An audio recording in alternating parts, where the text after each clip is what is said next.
오늘 말씀 제목은 아덴에서 바울이 전한 복음입니다. 오늘 아침 말씀에는 서양 종교와 철학의 본고장이라 할 수 있는 그리스 아테네에서 바울이 전한 기독교 복음이 무엇인가가 잘 나와 있습니다. 오늘 말씀에는 아덴이라고 나와 있는데 우리가 보통 쓰는 표현은 아테네, 그리스 아테네를 말합니다. 그리스 아테네는 우리 중학교 때, 고등학교 때 배웠겠지만 그리스 신화가 아주 정말로 많이 생겨난 것이 그리스 아테네죠. 그러니까 우리 힐랍 신화라는 걸 말하지 않습니까?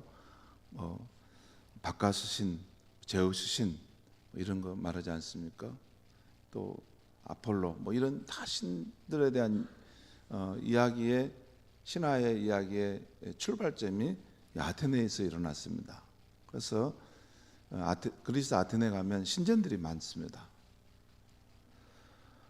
또한 그리스 아테네는 철학의 본산지라고 할 수 있습니다. 우리 서양 철학의 원조인 플라톤과 아리스토텔레스, 이 철학의 거두인 이 사람들이 그리스 아테네에서 활동했고 또 철학의 그런 사상을 일으켰던 사람들이죠. 철학하신 분들은 알겠지만 플라톤과 아리스토텔레스가 얼마나 큰 위대한 사상가인가 하는 것을 다 압니다. 현대 철학에 많은 이야기들이 있지만 사실 플라톤과 아리스토텔레스가 말한 철학의 각주 푸트노트에 불과할 뿐입니다. 그 범주 안에서만 다시 이야기하고 있을 뿐입니다. 새로운 세계를 말하는 게 아니라 맨 먼저 철학은 이런 것이다 라고 하는 것을 말했던 플라톤과 아리스토텔레스 그 범주 안에서 철학을 논의하고 있을 뿐입니다. 새로운 세계를 말을 못합니다. 그만큼 위대한 도시가 그리스 아테네죠. 그런데 그곳에서 바울이 기독교 복음을 전했다는 것입니다. 그리고 바울이 전한 기독교 복음은 무엇이었는가 하는 내용이 오늘 사도행전 17장에 고스란히 나와 있습니다. 참 이 사도행전의 말씀을 볼 때마다 참 고마운 것은 예수님 당시에 제자들이 이방 땅에 다니면서 전했던 기독교 복음의 내용이 어떤 내용이었는가 하는 것입니다. 만약 사도행전이 없었다면 이 사도들이 돌아다니면서 복음을 전했던 그것이 어떤 내용이었지? 이건 알 길이 없습니다. 근데 여기 보면 그 마게도냐도 그 빌립보에서 가시도 그렇고 또 데살로니가 저기 가시도 그렇고 각 지역마다 그 상황에 맞게끔 유연하게 기독교 복음을 그 상황에 맞게끔 전파하는 것을 볼 수 있습니다. 오늘 이 아테네에서 바울이 전한 복음은 그 종교와 철학이 아주 풍미하고 꽃피우는 그런 도시에서 그런 곳에서는 기독교 복음을 어떻게 전할 수 있는가 하는 것을 보여주는 실례라고 할 수 있겠습니다. 오늘 말씀은 먼저 아테네에 도착한 바울이 우상 숭배가 가득한 도시의 모습을 보고 격분하는 모습으로 시작합니다. 16절에서 18절까지 말씀을 제가 읽으면서 잠깐 설명드리겠습니다. 16절입니다. 바울이 아덴에서 그들을 기다리다가 그들은 바울과 실라와 디모데죠. 실라와 디모데 지금 베레아 지방에서 먼저 바울이 지금 아덴에 이곳으로 오게 돼서 그들을 기다리다가 그 성에 우상이 가득한 것을 보고 마음이 격분하여 살아계신 하나님을 섬기는 바울로서는 우상이 가득한 그 도시가 정말 불편했겠죠. 격분하여 회당에서는 유대인과 경건한 사람들과 또 장터에서는 날마다 만나는 사람들과 변론하니, 그러니까 바울은 두 지역에서 복음을 전했는데, 그러니까 유대인의 회당에서는 유대인들과 또 그 해당 예배를 드리러 온 경건한 이방인들과 함께 기독교 복음을 가지고 쟁론했다는 것입니다. 또한 장터에서는 날마다 만나는 사람들과 변론하니, 그러니까 그 그리스 아테네는 철학의 본고장이었기 때문에 어디든지 사람들이 모여서 이렇게 토론하고 진리가 무엇이냐, 정의가 무엇이냐, 신이 존재하느냐, 인생의 목적이 어디 있느냐, 이런 논의들을 했던 것 같아요. 그런 변론에 참여했다는 것입니다. 18절, 어떤 에피쿠로스와 스토아 철학자들도 바울과 쟁론할세. 이 에피쿠로스와 스토아 철학자, 이것도 우리가 고등학교 다닐 때, 대학 다니면 배우는데, 에피쿠로스 학파는 쾌락주의자들입니다. 인생의 목적이 쾌락에 있다. 그 다음에 스토아 학파는 금욕주의자들입니다. 인생의 행복은 금욕을 통해서 인생의 행복을 추구할 수 있다. 이런 사상가들이죠.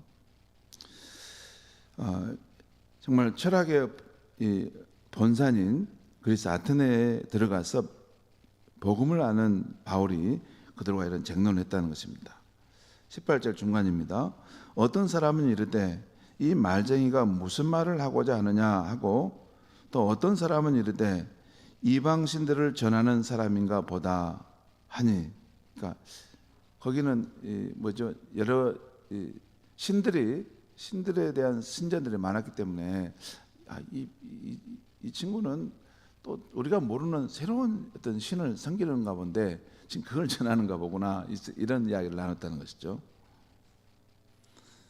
그 이유는 이는 바울이 예수와 부활을 전하기 때문이니라. 이것도 그리스 아테네에 가서 바울이 뭘 복음으로 전했는가 하는 것이 나오죠. 예수와 부활, 예수님의 부활 사건에 대한 것을 전하면서 하나님에 대한 믿음을 전했다는 것이죠.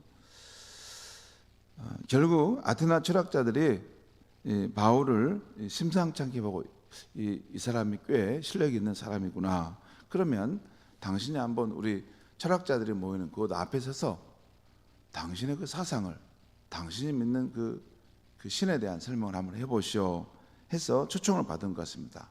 거기가 아레오바고 광장이라는 것입니다. 아마 이 그리스 아테네에 아레오바고 광장이라는 곳이 있는데, 그곳에서는 대중들이 많이 모였는데 특별히 그곳에서 특별한 사상을 전할 사람은 그 앞에 나와서 자기의 주장을 하는 곳이었습니다. 그래서 바울이 아레오바고 광장에서 아테네 철학자들로부터 너가 전하려고 하는 사상이 무엇인가 한번 말해보라 하는 제안을 받고 그들 앞에서 기독교 복음의 진리를 전하게 되었습니다. 자, 오늘 22절, 23절에 그 내용들이 나옵니다. 한번 제가 읽겠습니다. 바울이 아레오바고 가운데 서서 말하되, 아덴 사람들아, 너희를 보니 범사에 종교심이 많도다. 23절입니다. 내가 두루 다니며 너희가 위하는 것들을 보다가 알지 못하는 신에게라고 새긴 단도 보았으니, 그런즉 너희가 알지 못하고 위하는 그것을 뭐예요? 그 신을 내가 너에게 알게 하리라, 그 말입니다. 여러분, 잠깐 여기 보면 이 아덴 사람들에 대해서 너희를 보니 범사에 종교심이 많도다라는 말이 있어요. 아덴 사람들은 모든 부분에 종교심이 많았다는 거예요. 여러분, 종교심이 많은 사람들은 어떤 사람입니까? 그 책 보던하게 나오지 않습니다. 책 보던하게 나오는 게 아니에요. 종교심이 많은 사람은 어떤 사람이에요? 이 세상에서는 만족함이 없고, 세상에서는 어떤 해결의 길을 찾지 못한 사람이 어떤 신을 통해서 그 인생의 문제를 해결해 보려고 하지 않습니까? 여러분, 태평성대를 이루고 다 잘 살고 아무 문제가 없는 사람들은 종교에 별로 관심 없습니다. 그러니까 인간의 한계를 느끼고 결핍을 느끼고 채워지지 않는 그 내면의 공허함이 있을 때, 그러니까 오늘 찬송가도 우리 불렀지 않습니까? 왜냐하면 사람들 가운데 사는데 그 마음에 사랑에 대한 갈망이 있는데도 그것을 채워지지 않는 거예요. 부부로 살아도, 자녀와 살아도, 친구를 만나도, 세상에 라이언스 클럽에 다녀도 이게 겉에만 살짝 이렇게 물결 칠 뿐이지 그 내면에 텅 빈 공간, 거기에 그 갈망하는 사랑을 채울 수 없는 것이에요. 그래서 그런 것을 사모하는 마음, 어디에 그거 있을까? 물론 종교를 가질 때 어떤 인간의 이기적인 욕망의 발로해서 종교도 같습니다. 더 풍요로운 삶을 살고 더 잘 되고 더 다산을 해서 번성하는 것, 그것도 있지만 아무튼 인간 그 전에 그 밑바닥에 인간의 한계, 궁핍, 채워지지 않는 그 마음 때문에 어떤 신의 세계와 연결되면 이런 것이 채워질 수 있을까? 기갈이 있다는 거죠. 근데 아는 사람들은 그런 것들이, 그런 여러 신들을 섬기는 것이 가득했다는 거예요. 그 말은 정말 그 풍요 속에 또 빈곤이라고 많은 걸 가지고 있으면서도 이런 것으로 세상의 것들은 채워지지 않는 그 내면의 공허함을 뭔가 찾아보려고 시도하고 있었다는 것이죠. 그런데 그들이 위하는 신 가운데, 섬기는 신 가운데 알지 못하는 신에게도라는 그 신까지도 다 이렇게 모시고 섬기는 것을 보고 바울이 기가 막혔다는 거예요. 알지 못하는 신. 그걸 기점으로 해서 여러분들이 말하는 알지 못하는 신이 과연 누군지를 내가 말씀하겠노라 하면서 전한 겁니다. 24절 25절 말씀, 지금 바울이 전하는 내용을 한번 보겠습니다. 또 읽겠습니다. 24, 25절. 우주와 그 가운데 있는 만물을 지으신 하나님께서는 천지의 주제이시니 손으로 지은 전에 계시지 아니하시고 또 무엇이 부족한 것처럼 사람의 손으로 섬김을 받으시는 것이 아니니 이는 만민에게 생명과 호흡과 만물을 친히 주시는 이심이라. 그러니까 너희가 알지 못하고 위하는 그 신을 내가 알게 하려는데, 그분은 누구냐면 그분은 우주와 그 가운데 있는 만물을 지으신 하나님이시다. 그리고 그분은 천지의 주제이시다. 하늘과 땅과 그 가운데 있는 만물의 주인이시다. 그리고 그분은 손으로 지은 전에 계시지 않는다. 이 말이 무슨 말이에요? 여러분, 사람이 손으로 지으니 성전에 계시는 분이 아니시다, 이건 부정합법이에요. 그럼 어디에 계시다는 말이에요? 하나님 어디에 계십니까? 천지에 충만하시죠. 여러분 항상 여러분 생각할 때, 하나님을 생각할 때 하나님은 저 높고 높은 보좌에만 앉아 계신 것이 아닙니다. 하나님 안에는 이 우주가 들어있어요. 왜냐하면 사실 하나님의 손에 가지고 있는 조그만한 이런 구슬 같은 것이 하나 있는데 그것이 뭔가 살펴봤더니 우주라는 거예요. 우주.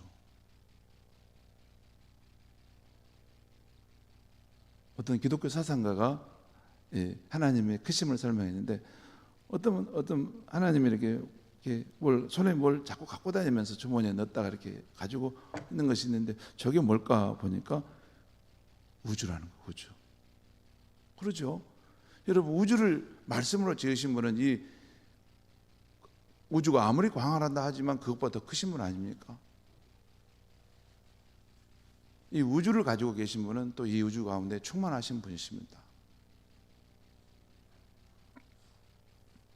그러니까 손으로 지은 전에 계시지 않는다는 말은 다른 의미로 이 천지 만물 가운데 충만하시다는 거예요. 여러분과 저의 마음속에도 하나님은 영으로, 성령으로 와 계시지만 또한 우리가 어디를 가든, 직장을 가든 공원을 가든 산을 가든 여러분이 홀로 있는 그곳에 주변을 둘러보고 하나님을 찾고자 한다면 더듬어 찾을 수 있는 분이 그분이시라는 것입니다. 그리고 이 하나님은 만민에게 생명과 호흡과 만물을 친히 주시는 분이시다. 우리에게 생명과 호흡과 만물.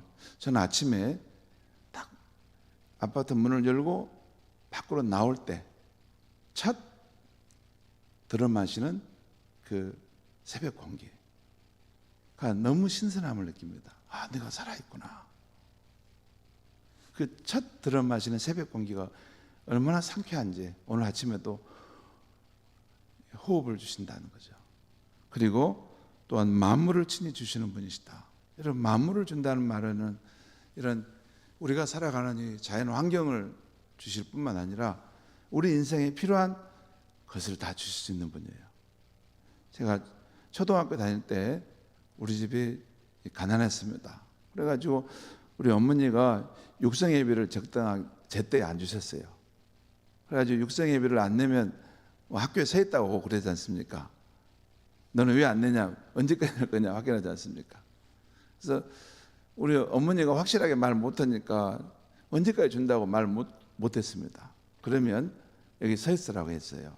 학교 수업 마칠 때. 그래서 이제 다 내는데 왜 나는 못 낼까? 그래서 이제 하루는 아침에는 어머니 육성예비 오늘까지 다 내는데 왜 육성예비 안 주세요? 그랬더니 어머니가 이렇게 내일 주마. 내일 줄 테니까 오늘은 그냥 가라. 오늘은 그냥 가라. 근데 그날 비 오는 날이었어요. 그래서 이제 가야 되는데 학교에서 선생님한테 꾸중을 받을까 봐 생각해서 못 가겠는 거예요. 그래서 그 집 문 앞에서 가지 못하고 가방 들고 이렇게 고개만 수그리고 서 있었는데 그때 어머니가 그 몇백 원이죠. 그 몇백 원 되는, 아니 300원 되는 것을 가져다가 저를 주시고, 야, 다 여기 오늘 육성예배 다 가져가라 하고 저를 줘서 갔던 날이었습니다.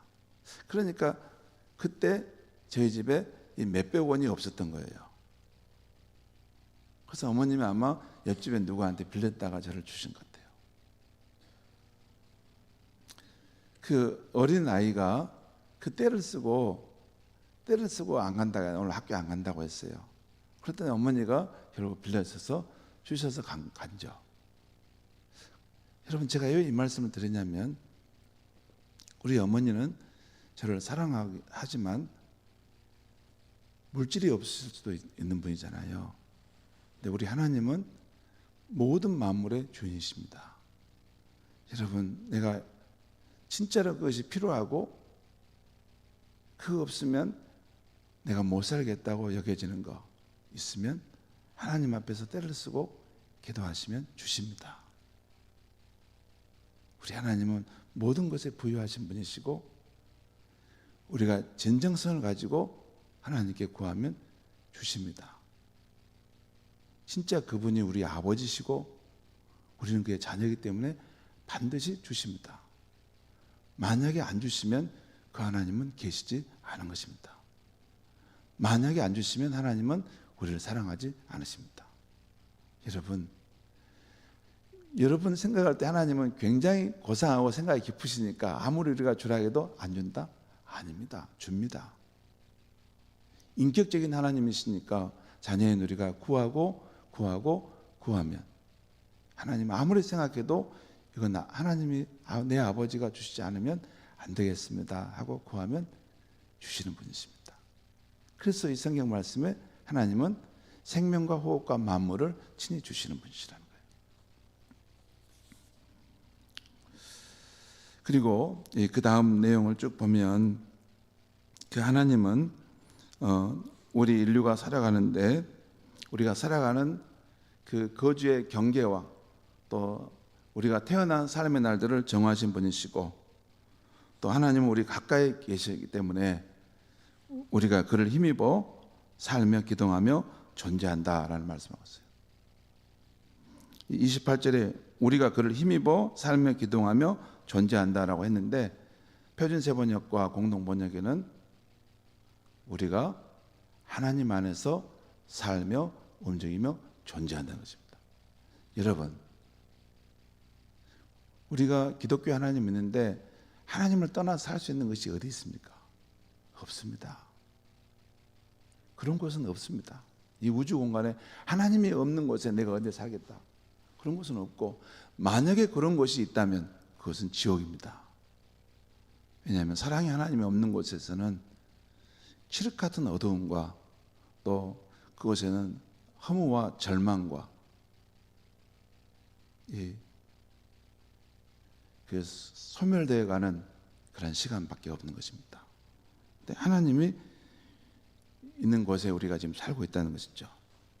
그리고 오늘 마지막에 29절 31절의 핵심 내용은 하나님께서 지나간 날은 그런 일들을 간과하셨지만 이제 하나님이 예수 그리스도를 세우셔서 그분을 통해 천하 만민을 공의로 심판하실 날을 정하셨다 하는 거 31절 나와요. 31절만 제가 읽겠습니다. 이는 정하신 사람으로 하여금 천하를 공의로 심판할 날을 작정하시고 이에 그를 죽은 자 가운데서 다시 살리신 것으로 모든 사람에게 믿을 만한 증거를 주었음이니라 하니라. 여러분, 여기까지가 바울이 아테네에서 전한 기독교 복음의 메시지인데요, 그 내용을 정리하면 이런 것입니다. 우리가 믿은 기독교 하나님은 우주와 만물을 지으신 창조주시요 천지 만물의 주인으로 우리에게 생명과 호흡과 만물을 친히 주시는 분이라는 것입니다. 그리고 우리 각 사람이 태어나 살아갈 시대와 거주의 경계를 정하신 분이고, 우리 가까이 계셔서 우리는 그분 안에서 살고 움직인다는 것입니다. 이 기독교 하나님은 사람이 자기 필요와 욕구를 따라 만든 우상과 다르신 분이십니다. 우리 인류가 이전에는 알지 못하고 그랬을지라도 이제 하나님께서는 모든 사람에게 회개하고 참된 하나님을 섬기도록 예수 그리스도를 보내주셨습니다. 하나님께서는 이 예수 그리스도를 통해 천하 인간을 공의로 심판할 날을 정하셨으니 이제 모든 사람들은 인류의 죄를 대신하여 죽으시고 다시 사신 이 예수 그리스도를 믿음으로 구원함을 받으라는 것입니다. 이게 복음의 메시지입니다. 성도 여러분, 우리는 하나님의 크신 은혜로 구주의 신을 믿고 영접함으로 이 세상 가운데는 창조주 하나님이 계시고 천지의 주인이신 하나님이 계시다는 것을 알고 그분을 힘입어서 오늘도 살아가고 있습니다. 그리고 우리는 비록 이 세상에서 뿐만 아니라 장차 올 세상에서도 소망이 있는 삶을 살고 있습니다. 우리는 소망이 있어요. 우리는 아무리 비참한 상황에 떨어졌다 하더라도 천지의 주인이신 하나님은 내 아버지인 하늘에서는 소망이 있습니다. 소망이 있어요. 그런데 아직도 이 세상에서는 이렇게 살아계시고 천지에 충만한 하나님을 알지 못하고 눈에 보이는 세계만이 전부이고 이 세상만 전부인 것처럼 살아가는 이들이 많습니다. 그들에게 구주의 신을 믿음으로 이 실제하신 하나님의 세계가 열리는 기독교 복음을 누가 전해줄 수 있겠습니까? 먼저 믿은 저와 여러분밖에 없습니다. 그러므로 우리는 기회 되는 대로 우리의 삶과 입술로 살아계신 하나님을 구주 예수님의 복음을 통해서 전파해야 하는 것입니다.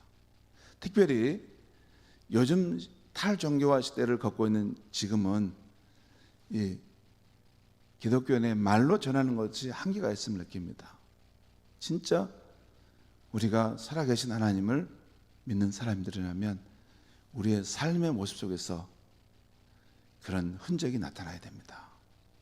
정말 이 우주 가운데, 이 세상 가운데 창조주 하나님이 계시고 그 하나님은 우리의 인생을 책임지신다는 것, 그것을 우리의 실제의 삶을 통해서 보여줘야만이 우리 주변에 있는 사람들이 당신이 믿는 그 하나님이 누구십니까?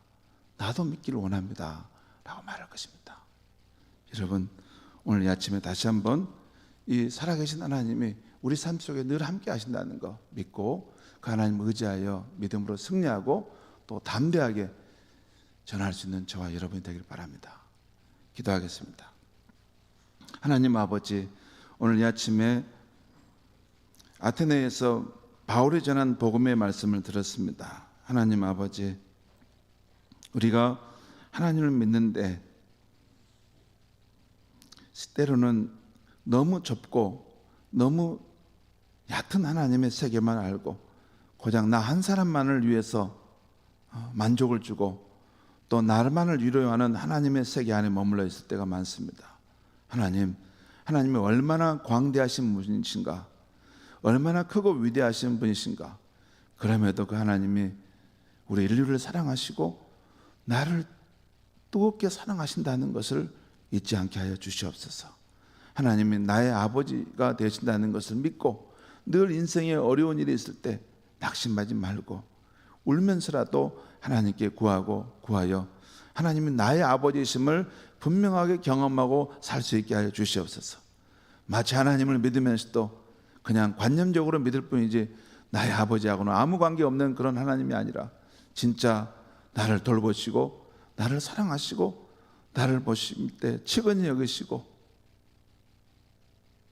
내가 잘 되기를 바라시는 그 하나님을 깊이 경험할 수 있는 우리 성도님들 되게 하여 주시옵소서. 예수님의 이름으로 기도합니다. 아멘.